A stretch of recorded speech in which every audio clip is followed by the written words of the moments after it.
Marcus and Hailey Bennett were just enjoying a day hike when they disappeared without a trace. 6 years later, a trail volunteer found something that turned their missing persons case into an impossible mystery. What volunteer Jim Morrison found was an arrow Marcus had carved into a tree to guide Hailey, but the arrow was pointing in a completely different direction than it had 6 years ago. This is the story of a father and daughter whose weekend hiking adventure in the Appalachian Mountains became one of the most puzzling disappearances in modern trail history. But more than that, it's the story of a simple wooden arrow that refused to stay still, and the questions it raised about what really happened on that crisp October morning, when two people walked into the wilderness and never came back. Marcus Bennett had always believed that the best lessons were learned outdoors. A 44-year-old construction foreman from Asheville, North Carolina. He'd grown up hiking these same mountains with his own father. The Appalachian Trail wasn't just a hiking destination for Marcus. It was a classroom where he could teach his daughter about perseverance, navigation, and the quiet confidence that comes from understanding your place in the natural world. 15-year-old Hailey Bennett shared her father's love for the mountains, though she approached them with the fearless curiosity of youth. Athletic and quick-witted, she'd been hiking with Marcus since she could walk, and these father-daughter adventures had become a cherished tradition, especially since her mother's death 3 years earlier. The mountains were where they felt closest to Sarah's memory, where grief transformed into gratitude for the time they'd had together. October 15th dawned clear and cool, perfect hiking weather in the Blue Ridge Mountains. Marcus and Hailey had planned a day hike on a section of the Appalachian Trail near Craggy Pinnacle, a moderately challenging route that would take them through dense forest before opening onto spectacular mountain vistas. It was the kind of hike they'd done dozens of times before, familiar enough to be comfortable, but beautiful enough to never get old. They started early, leaving their car at the trailhead parking area around 7 a.m. Other hikers later remembered seeing them at the beginning of the trail. Marcus in his characteristic bright blue hiking jacket, Hailey in an orange vest that made her easy to spot among the autumn foliage. They looked happy, relaxed, chatting easily as they adjusted their day packs and checked their gear one final time. The plan was simple. They would hike the 6-mile loop trail, stop for lunch at the summit, and be back to their car by late afternoon. Marcus had left a detailed itinerary with his neighbor, a precaution he always took when hiking with Hailey. He was the kind of father who checked weather reports twice, packed extra water, and made sure someone always knew where they were going. About 2 miles into the hike, they encountered Jim Morrison, a 58-year-old retired teacher who volunteered with the Appalachian Trail Conservancy. Morrison was doing routine trail maintenance, clearing fallen branches and checking trail markers. He would later become one of the last people to see the Bennetts alive, and eventually the person whose discovery would turn their disappearance into something far stranger than anyone had imagined. "Beautiful morning for a hike," Marcus had said, pausing to chat while Hailey took photos of a particularly stunning vista through the trees. Morrison remembered being impressed by how well prepared they seemed, how comfortable they were on the trail. The father knew what he was doing, Morrison later told investigators. They had proper gear, were moving at a good pace.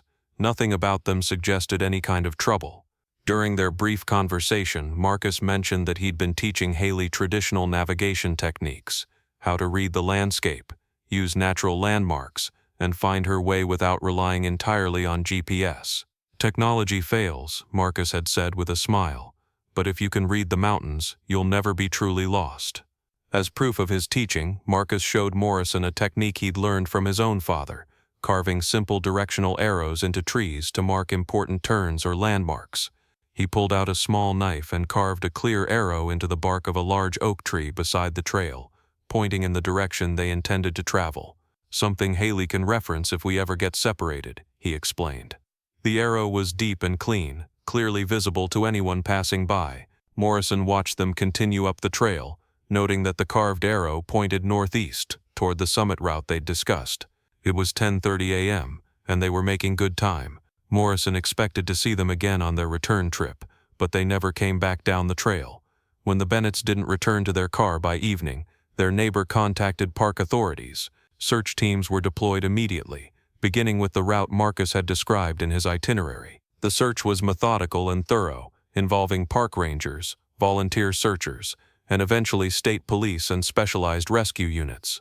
Morrison guided searchers to the exact spot where he'd last seen Marcus and Hailey, pointing out the arrow Marcus had carved into the oak tree. But when they examined the carving, something seemed wrong.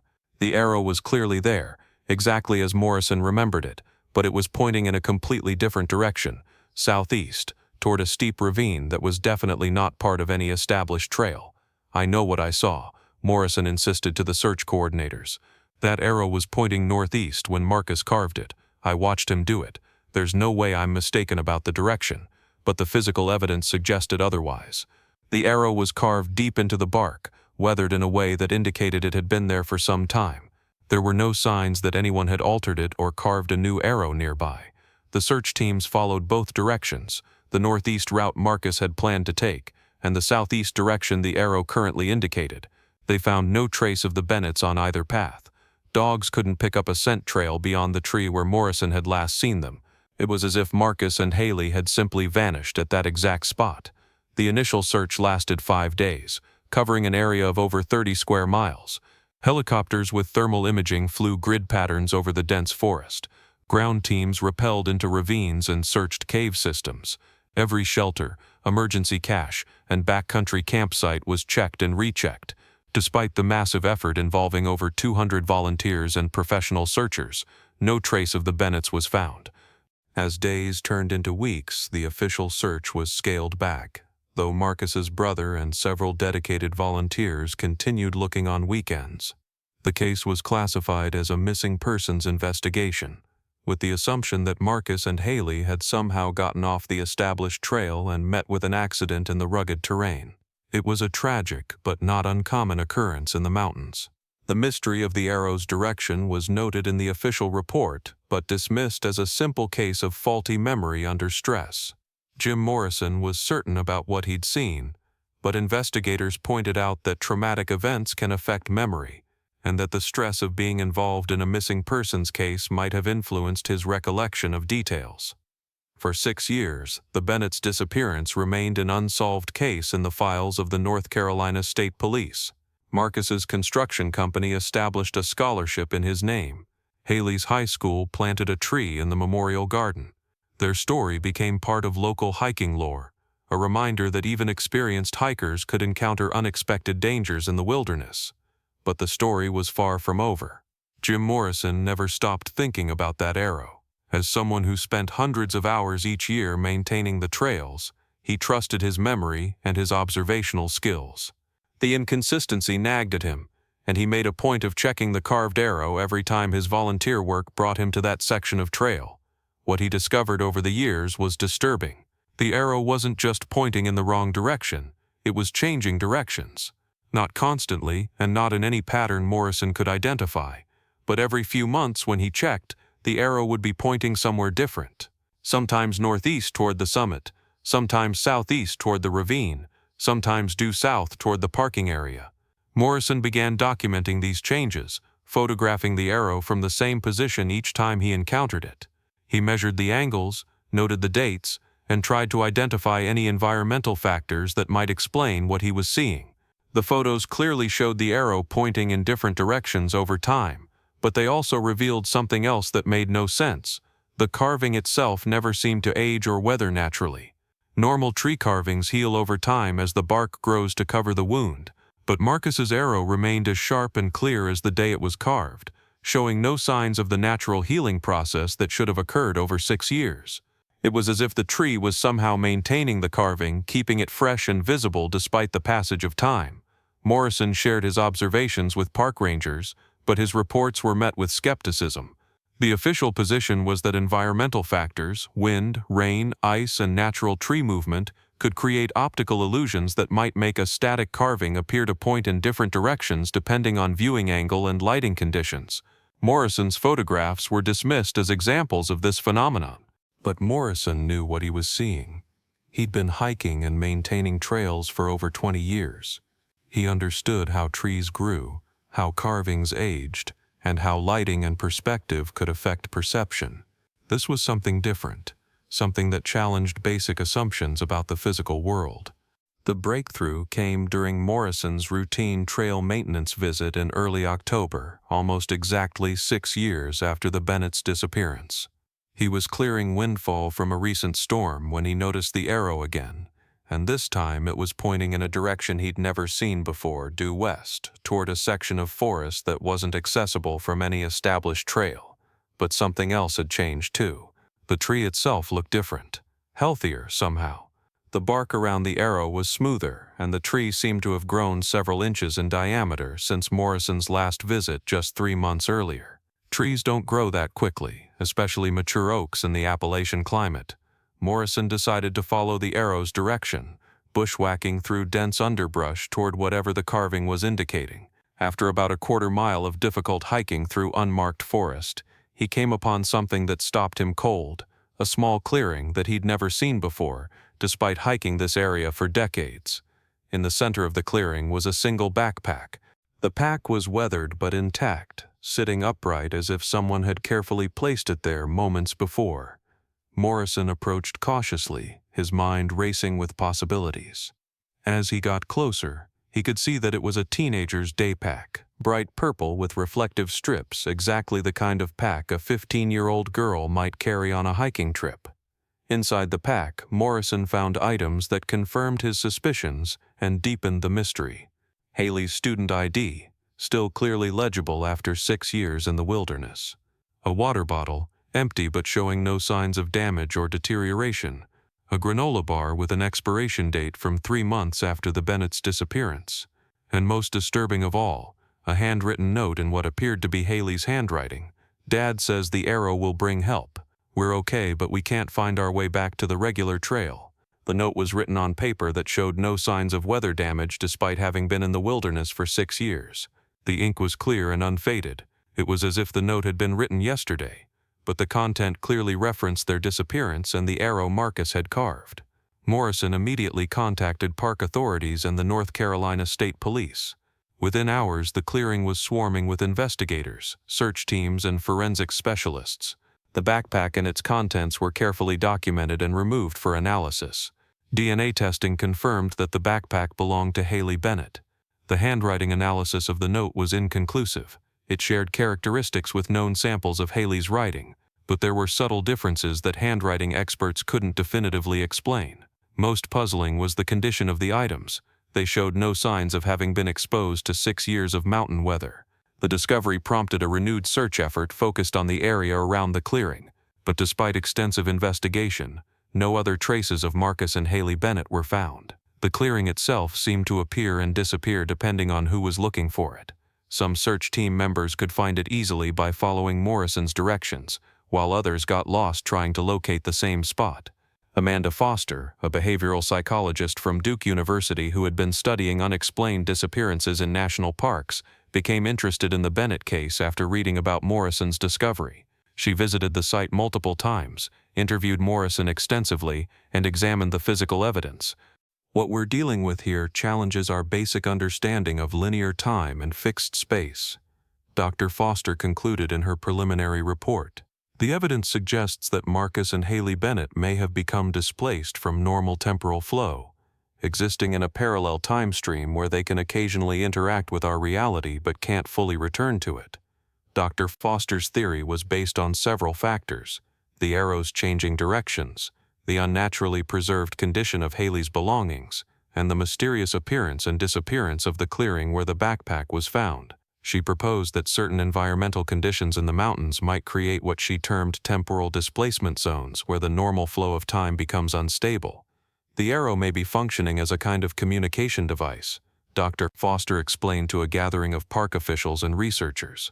"Marcus carved it to help Hailey navigate, and it may have become a way for them to send messages from their displaced time stream to ours.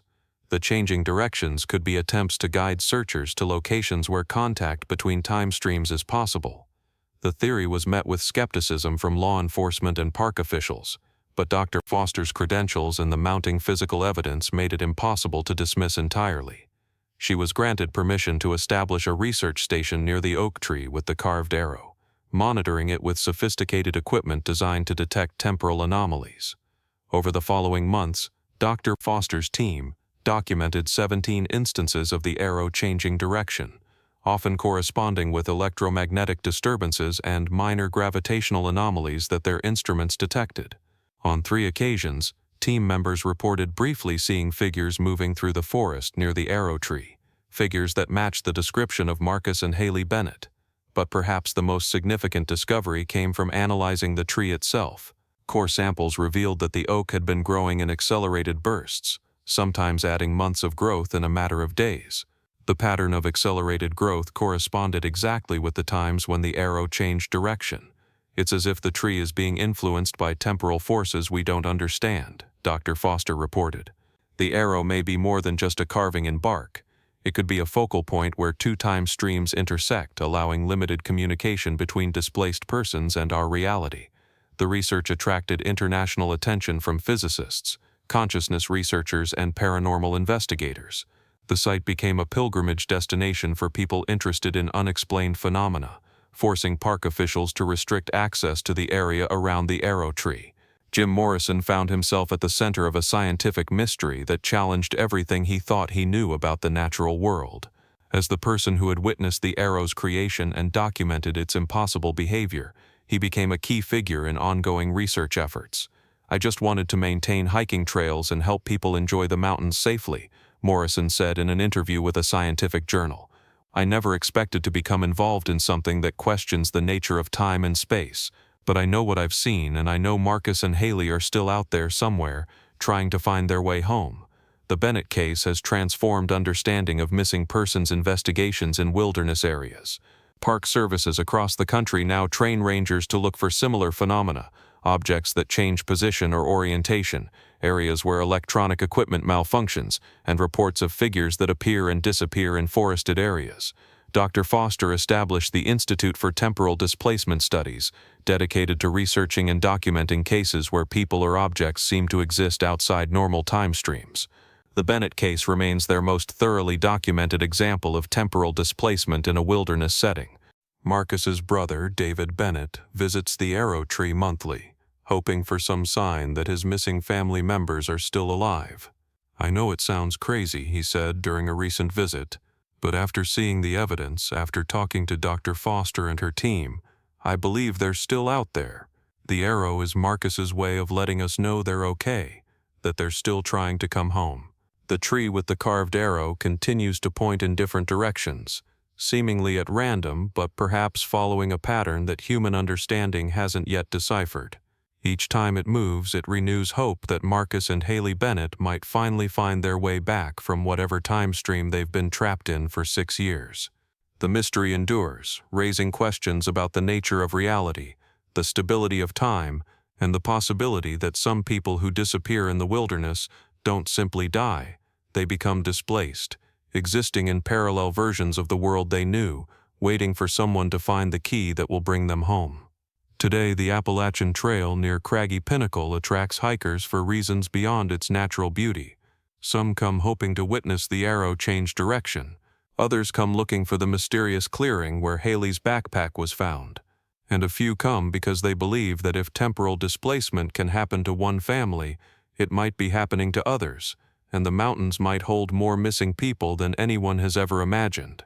Jim Morrison continues his volunteer work, maintaining trails and watching over the carved arrow that started it all. He carries a camera now, documenting each change in direction, each anomaly in the tree's growth, each piece of evidence that Marcus and Hailey Bennett are still out there, still trying to find their way back to the world they knew. The arrow points the way, but to where, no one can say for certain. Perhaps to answers, perhaps to more questions, or perhaps to a reunion that defies everything we think we know about the nature of time, space, and the bonds between father and daughter that not even temporal displacement can break.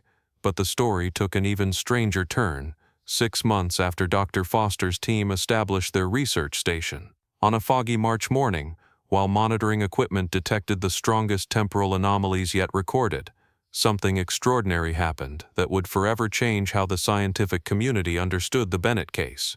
Sarah Chen, a graduate student working with Dr. Foster's team, was conducting routine measurements near the arrow tree when she heard voices, not the distant calls of other hikers, but clear conversations coming from somewhere nearby, yet somehow impossibly far away. The voices were familiar from the recordings Dr. Foster had played during team briefings. They belonged to Marcus and Hailey Bennett.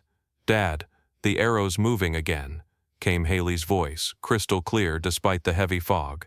"Do you think they can see it this time?" "I hope so, sweetheart," Marcus replied, his voice carrying a mixture of hope and exhaustion. "We've been trying for so long. Someone has to notice eventually." Sarah frantically activated her recording equipment while calling for Dr. Foster on her radio. The conversation continued for nearly 10 minutes, with Marcus and Hailey discussing their situation in detail. They described being trapped in what they called the Gray Place, a version of the forest that looked almost identical to the real Appalachian Trail, but where time moved differently and the landscape occasionally shifted without warning. "We can see the regular world sometimes," Hailey explained to her father in the recording. "It's like looking through a window. We can see the searchers, the scientists, even Uncle David when he visits. But we can't get through. It's like there's glass between us and home." Marcus's voice provided even more disturbing details. "The arrow responds to our thoughts somehow. When we focus on directions, on trying to send messages, it moves in your world. We've been using it to guide people to places where the barrier is thinner, hoping someone would find a way to reach us." Dr. Foster arrived within minutes, but by then the voices had faded. However, her instruments had recorded unprecedented levels of temporal disturbance during the conversation. More importantly, they had documented definitive proof that Marcus and Hailey Bennett were alive, conscious, and actively trying to communicate with the outside world. The recording was analyzed by linguistics experts, voice recognition specialists, and audio forensics teams. Every test confirmed that the voices belonged to Marcus and Hailey Bennett, but the content of their conversation raised more questions than it answered. If they were trapped in a parallel time stream, how long had they been aware of their situation? Were they aging normally, or had time stopped for them entirely? Dr. Foster's team began experimenting with different methods of communication, setting up speakers near the arrow tree and playing messages at specific frequencies that might penetrate whatever barrier separated the two realities. They established a schedule, broadcasting messages at the same time each day, hoping to maintain contact with the displaced father and daughter. The breakthrough came 3 weeks later during one of these communication attempts. Dr. Foster was broadcasting a message explaining their research and asking Marcus and Hailey to try moving the arrow in specific patterns when something unprecedented happened. The arrow began moving in real time, rotating slowly to point in different directions while team members watched. "Can you hear us, Marcus?" Dr. Foster called out, and the arrow immediately swung to point directly at her. "Move the arrow north if you can understand what I'm saying," she continued. The arrow rotated smoothly to point north. "Move it south if Hailey is with you." Again, the arrow responded immediately. For the first time since their disappearance, there was direct, real-time communication between the Bennett family and the outside world. Dr. Foster's team quickly developed a simple code system using compass directions to represent letters and numbers, allowing for basic conversation through arrow movements. The information they gathered was both hopeful and heartbreaking. Marcus and Hailey confirmed they were unharmed, and that time seemed to pass normally for them, meaning they had experienced 6 full years of displacement. They described their environment as an exact replica of the Appalachian Trail, but empty of other people and subject to sudden inexplicable changes in geography. "Sometimes we walk for days and end up back where we started," Marcus communicated through the arrow code. "Other times familiar trails lead to places that shouldn't exist. We've learned to stay near the oak tree because it's the only stable landmark we've found." Hailey added her own perspective. "We've built a shelter near where our tree should be in this place. We can find food and water, but everything feels temporary, like it might disappear if we're not careful. The hardest part is not knowing if anyone is looking for us." Foster assured them that people had never stopped looking, and that Uncle David visited regularly. The emotional impact of this confirmation caused the strongest temporal readings Dr. Foster's equipment had ever recorded, suggesting that intense emotions might strengthen the connection between the parallel time streams. As word of the successful communication spread through the scientific community, researchers from around the world began arriving to study the phenomenon. The National Science Foundation provided emergency funding for a comprehensive research project, and the site became a laboratory for investigating temporal mechanics and parallel reality theory. Dr. James Wright, a theoretical physicist from MIT, joined the team with equipment designed to measure quantum field fluctuations. His preliminary findings suggested that the area around the arrow tree existed in a state of quantum superposition, simultaneously connecting multiple versions of reality. What we're seeing challenges the very foundations of physics, Dr. Wright explained during a press conference.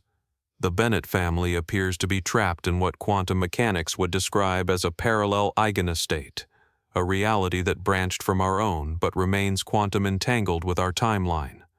Dr. Wright's theory proposed that the hiking trail where the Bennetts disappeared had experienced what he termed a quantum bifurcation event, possibly triggered by unusual electromagnetic conditions during their hike.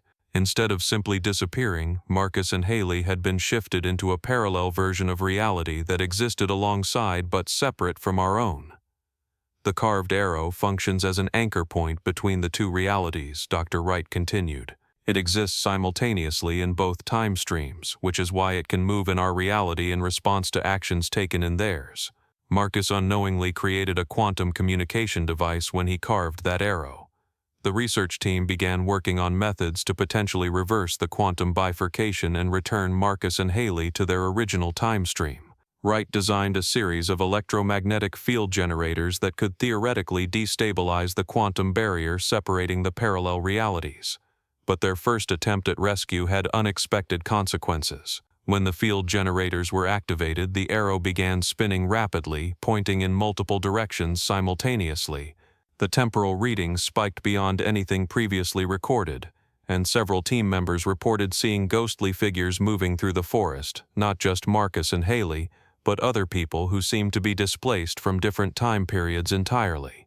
We may have opened doorways to multiple parallel timelines, Dr. Wright reported after analyzing the data. The Bennett family might not be the only people displaced in this area. We could be looking at dozens or even hundreds of missing persons from different decades, all trapped in various parallel versions of these mountains. The implications were staggering. If Dr. Wright was correct, the Appalachian Trail could be hiding a vast population of displaced hikers, each trapped in their own version of reality, each trying to find their way home to a world that existed just beyond their reach. David Bennett, Marcus's brother, became an advocate for continued research efforts. He established the Bennett Family Foundation, dedicated to funding research into temporal displacement phenomena and supporting families of people who had disappeared under similar circumstances. My brother and niece have been missing for 6 years, but now we know they're alive and trying to come home, David said during a fundraising event. If there's any chance of bringing them back, of reuniting other families with their missing loved ones, we have to keep trying. The foundation began collecting reports of similar disappearances from around the world, documenting cases where people had vanished in wilderness areas and left behind evidence that didn't make sense according to conventional physics. They found patterns, certain geographic locations, specific weather conditions, and electromagnetic anomalies that seemed to correlate with unexplained disappearances. Meanwhile, daily communication with Marcus and Hailey continued through the arrow system. They provided detailed descriptions of their parallel world, reporting encounters with other displaced people and describing landscapes that seemed to shift and change according to unknown rules. Yesterday we met a woman who said she'd been hiking here since 1987. Hailey communicated during one session. She looks exactly the same age as when she disappeared. Time works differently for different people here. Some age normally, others don't age at all. Marcus added his own observations. We've found evidence of hikers from the 1960s, the 1980s, even some who claim to be from the future. It's like this place collects people from different times and keeps them all here together. These revelations prompted Dr. Foster to expand her research beyond the Bennett case. Working with the foundation, she began documenting what appeared to be a massive temporal displacement phenomenon affecting wilderness areas across North America and beyond. Dr. Elena Vasquez, a consciousness researcher from the University of California, joined the team to study the psychological aspects of temporal displacement. Her interviews with Marcus and Hailey, conducted through the Aero communication system, revealed fascinating insights into how human consciousness adapts to existing outside normal time streams. They've developed an extraordinary resilience, Dr. Vasquez reported. Despite being separated from their original reality for 6 years, they've maintained their mental health, their relationship with each other, and their hope of returning home. They've essentially created a new life within the constraints of their displacement. But Dr. Vasquez also noted concerning changes in their communication patterns over time. There are subtle shifts in their language, their thought processes. Extended temporal displacement may cause permanent alterations in consciousness. Even if we successfully return them to our time stream, they may not be exactly the same people who disappeared 6 years ago. The ethical implications of the rescue attempts became a subject of intense debate among the research team. Was it right to risk further temporal disruption in an attempt to save Marcus and Hailey? What if their rescue efforts accidentally displaced other people? And if the parallel time stream had become their home, did they have the right to remove them from it against their will? These questions became more urgent when Marcus and Hailey began expressing ambivalence about returning to their original timeline. Through the Aero communication system, they revealed that they had built a life in their displaced reality, had formed relationships with other displaced people, and weren't certain they wanted to abandon the community they'd created. "We've made friends here," Hailey communicated during one particularly emotional session. "People who understand what we're going through.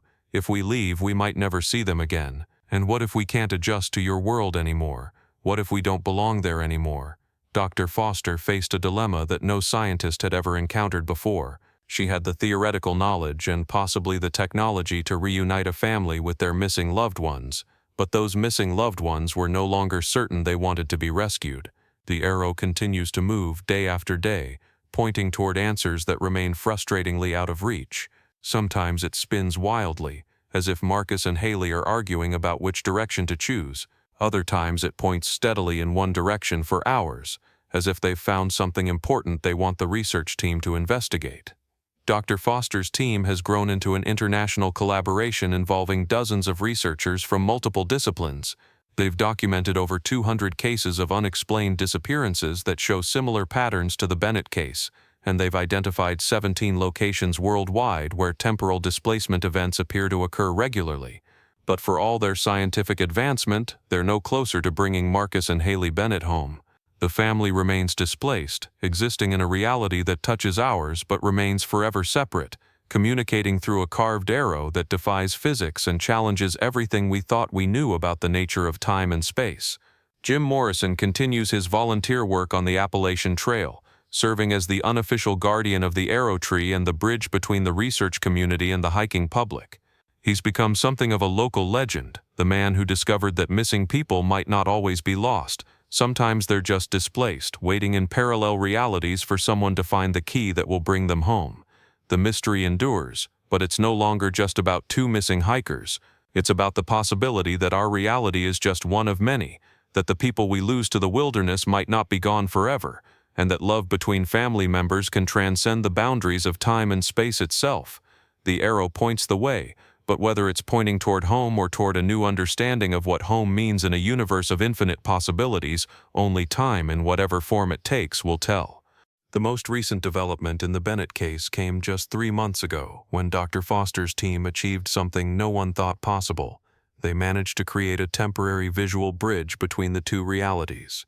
Using Dr. Wright's quantum field generators in combination with specialized electromagnetic lenses, the research team created what they called a temporal viewing window that allowed them to see into Marcus and Hailey's displaced time stream for brief periods. The first successful viewing session lasted only 37 seconds, but it provided the first visual confirmation that the Bennett family was indeed alive and well in their parallel reality. The footage, captured on high-definition cameras and reviewed by experts around the world, showed Marcus and Hailey in a forest clearing that looked almost identical to the area around the arrow tree. They appeared healthy, though both had aged naturally during their 6 years of displacement. Marcus's hair was grayer, and Hailey had grown into a young woman of 21, but they moved with the confidence of people who had adapted to their strange circumstances. Most remarkably, they weren't alone. The viewing window revealed at least a dozen other people in the clearing. men, women, and children who appeared to be from different time periods based on their clothing and equipment. Some looked like hikers from the 1980s, others seemed more recent. One elderly man appeared to be wearing hiking gear from the 1960s, yet looked no older than when he must have first arrived in the displaced time stream. "It's like they've created a community," Dr. Foster observed while reviewing the footage. "They're not just surviving, they're building a life together." Marcus and Hailey have become part of something larger, a society of displaced people who found each other across different timelines. The viewing window also revealed the source of the arrow's movements. Marcus and Hailey took turns each day approaching what appeared to be their version of the carved tree, placing their hands on the arrow marking and concentrating intensely. The research team could see their lips moving as if they were speaking, though no sound came through the visual connection. Elena Vasquez analyzed the body language and facial expressions visible in the footage, reaching conclusions that both comforted and concerned the research team. "They've clearly formed strong emotional bonds with the other displaced individuals," she reported.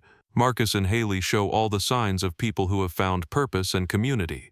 But there's also something else, a resignation, perhaps even a contentment with their situation that suggests they may have genuinely moved on from their desire to return." This observation proved prophetic during the next communication session, when Dr. Foster asked Marcus and Hailey directly about their feelings regarding potential rescue. Their response through the arrow code was unexpected and heartbreaking. "We appreciate everything you're doing," Marcus communicated slowly, each letter spelled out through careful arrow movements. "But we've thought about this a lot. This place, these people, they're our family now. We've built something here. If returning means abandoning them, we're not sure that's what we want anymore." Hailey's message was even more definitive. "I was 15 when we got lost. I'm 21 now. I've grown up here. These displaced people raised me, taught me, became my brothers and sisters. Uncle David will always be family, but this is my home now." The responses devastated David Bennett, who had spent 6 years believing his brother and niece were desperately trying to return to their original life. "I understand they've had to adapt," he said during a tearful interview with Dr. Foster's team, "but they're still my family. Marcus is still my brother. Hailey is still my niece. How do I just let them go?" Dr. Foster faced an unprecedented ethical dilemma. Her research had achieved the impossible. She had located and established communication with missing persons who were alive and well in a parallel reality. But those same people were now expressing their desire to remain in their displacement rather than return to the world they had left behind. "We're dealing with questions that have never been asked before in the history of science," Dr. Foster explained to a gathering of ethicists, philosophers, and government officials. "Do we have the right to bring people back from a parallel reality if they don't want to return? Are they making this decision freely, or has their extended displacement affected their judgment? And what about the other people in their community? Do we have an obligation to offer rescue to all of them?" The questions became even more complex when the research team achieved longer viewing windows and discovered the full scope of the displaced community. Video evidence revealed at least 50 people living in the parallel time stream, representing disappearances spanning nearly 60 years. They had created a functioning society with its own rules, hierarchies, and customs. Some members had become leaders and teachers. Others served as gatherers and builders. They had adapted not just to survive, but to thrive. Marcus and Hailey Bennett had found their place in this displaced society. Marcus used his construction skills to help build permanent shelters, while Hailey had become something of a liaison between different groups of displaced people, helping newcomers adapt to their strange circumstances. "They're not just surviving," Dr. Wright observed after reviewing hours of footage. "They're living full, meaningful lives. The question isn't whether we can bring them back anymore, it's whether we should." The arrow continues to move each day, but its purpose has evolved. No longer a desperate cry for help, it has become a gentle reminder that love transcends the boundaries between realities. Marcus and Hailey use it to send messages of reassurance to Uncle David, to let Dr. Foster's team know they're safe and happy, and occasionally to share glimpses of the remarkable community they've helped build in their displaced world. The Bennett case has fundamentally changed how we think about missing persons, the nature of reality, and the definition of home. It reminds us that sometimes the people we lose don't simply disappear, they find new lives in places we never imagined existed, and sometimes the greatest act of love is learning to let them go. Today, 7 years later, Jim Morrison still maintains the Appalachian Trail, and every morning he checks the arrow tree. Sometimes it points toward hope, sometimes toward acceptance, but always toward love that transcends reality itself. The Bennett family found their way home, just not the home anyone expected. And perhaps that's the most important lesson of all. Home isn't always a place you return to, but rather the place where your heart finds peace.